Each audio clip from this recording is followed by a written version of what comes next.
நம்மளும் எவ்வளோ தான் தமிழ் சினிமா படம் எடுத்தாலும், அந்த மலையாள பசங்க அவங்க எடுக்கிற படத்த வந்து அடிச்சுக்கவே முடியலங்க. ரீசென்ட்டா வந்து பார்த்தீங்கன்னா, 2025ல ஆசாதி அப்படின்னு சொல்லிட்டு ஒரு படம் வந்துச்சுங்க. ரொம்பவுமே வந்து ஒரு சிம்பிளான கான்செப்ட்டுங்க. ஒரு பெண் வந்து பார்த்தீங்கன்னா, சிறையிலிருந்து எப்படி வந்து அவங்கள தப்பிக்க வைக்கிறாங்க அப்படின்றது தான் அந்த ஒன்லைனர் ஸ்டோரி அவ்வளோதான்.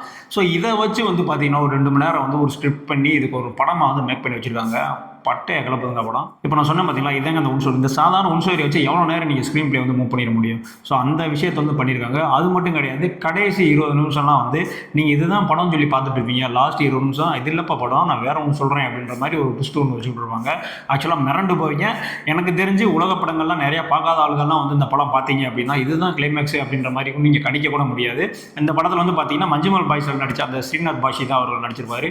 அட்டகாசமான ஒரு ஆக்டிங் வந்து குடுத்திருப்பாங்க. மிஞ்சி மிஞ்சி போனா அந்த படத்துக்கு ஒரு மொத்தமா ஒரு 3 கோடி 2 1/2 கோடி தான் செலவழிச்சிருப்பாங்கன்னு நினைக்கிறேன். அந்த செட்டிங் எல்லாம் சேர்த்து. ஏன்னா அவ்வளோ லோ பட்ஜெட்ல எடுக்கப்பட்ட ஒரு படம் தான். ஆனா படத்தினுடைய ஸ்க்ரீன் பிளேவும் சரி, இந்த படத்தினுடைய கிளைமேக்ஸும் சரி, உங்கள கண்டிப்பா வந்து இந்த படத்த வந்து திரும்ப திரும்ப வந்து பார்க்க வைக்கும். அந்த அளவுக்கு வந்து ஒரு ஒர்த்தான படம் தான் அந்த படம். அது மட்டும் இல்ல இந்த படம் வந்து தமிழ் டப்பிங்லயே இருக்கு. ஸோ கண்டிப்பா வந்து இந்த படத்த வந்து மிஸ் பண்ணாம பாருங்க.